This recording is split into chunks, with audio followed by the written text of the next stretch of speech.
တောအုပ်တွင်အေယာမစပါအုံးမြွေများစွာကလူသုံးဦးကိုဝိုင်းရံထားကြသည်ရင်းတို့သည်ဘားစက်များကိုဟလိုက်ပြီးတိုက်ခိုက်ရန်အသင့်ချနေကြသည်ထိုအချိန်တွင်တော်ရဲရှိငှက်များအားလုံးရုတ်တရက်ထိတ်လန့်တကဲ့သို့ပြန်ထွက်သွားကြသည်အေယာမစပါအုံးမြွေများပင်ကြောက်လန့်ကထွက်ပြေးသွားကြသည်သို့တော်မြွေတစ်ကောင်ကတော့မပြေးဘဲကျန်နေခဲ့သည်လူသုံးဦးကိုမျိုးစားရန်ပြင်ဆင်နေစဉ်မြွေဘရင်ကြီးရုတ်တရက်ပေါ်လာပြီးရင်းတို့ကိုရစ်ပတ်ဖမ်းဆီးလိုက်သည်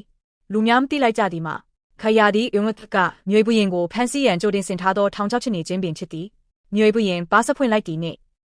ကကျိုးကိုအားကုန်ဆွဲလိုက်သည်နောက်တစ်စက္ကန့်အတွင်းမြွေဘရင်သည်ပိုက်ကွန်ထဲတွင်ဖမ်းမိသွားသည်ရင်းသည်လူမြောက်ရန်အသေးအတန်ရုန်းကန်နေသည်ကကျိုးကိုတင်းတင်းကြပ်ကြပ်ဆုပ်ကင်ထားတော်လဲအလုံးခက်ခဲနေခဲ့သည်မြွေဘရင်သည်ပိုက်ကွန်နှင့်အတူထွက်ပြေးရန်ကြိုးစားခဲ့သည်တိုးတော်ရုံးကလက်မလွတ်ခဲ့ပေမြွေအင်အားမှာအလွန်ကြီးမားလာချက်မကြာမီအုပ်သည်တစ်ပင်များကြားတွင်ပိတ်မိသွားခဲ့သည်အားကုန်သုံးပြီးရုန်းကန်ခဲ့တော်လဲအရာမထင်ခဲ့ပေ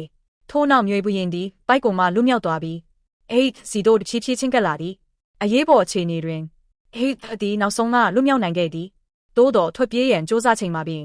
မြွေကြီးကသူ့ကိုတင်းကျပ်စွာရစ်ပတ်ဖမ်းဆီးလိုက်သည်သည်အသက်ရှူချက်ကတေဆုံးလူနီးပါးဖြစ်နေသည်ကိုမြင်လိုက်ရသောအခါလူသုံးဦးသည်ထိုခွင့်ရေးကိုအသုံးချပြီးမိမိတို့ကိုလွတ်မြောက်အောင်လှုပ်ဆောင်ခဲ့ကြသည်